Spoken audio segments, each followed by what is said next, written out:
Bon, c'est toujours difficile de donner un sentiment. Voilà, il y a deux équipes que l'on connaît bien parce qu'on a l'habitude de les rencontrer, que ce soit l'Islande et l'Albanie. Après, on a la Turquie où forcément on aura une réception assez chaude là-bas. Et puis Moldavie, c'est la première fois.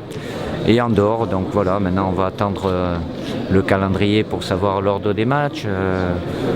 On peut toujours dire que ça aurait pu être plus compliqué pour nous, mais en tant que champion du monde, voilà, on sait l'objectif qui est le nôtre, c'est se qualifier directement pour cet Euro 2020. Donc on va tout faire pour atteindre cet objectif-là. C'est dur de donner un sentiment. On a vu l'Islande, ils ont fait un très bel Euro.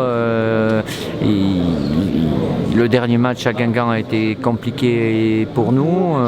La Turquie, même si elle n'a pas obtenu de très très grands résultats, mais jouer là-bas, c'est jamais évident. Donc aujourd'hui, l'écart s'est beaucoup resserré entre sur le papier, les petites nations et les grandes nations. Donc il faut toujours la concentration nécessaire pour... voilà, il y a 30 points à prendre avec tous nos matchs, donc en prendre le plus possible et surtout plus que nos adversaires. Je pense que pour toutes ces équipes-là, c'est un honneur pour eux et un plaisir de nous recevoir. Après, sur le terrain, ils ne vont pas nous regarder et faire des selfies. Bien évidemment, on va voir des adversaires ultra motivés, comme on l'a depuis ce titre de champion du monde.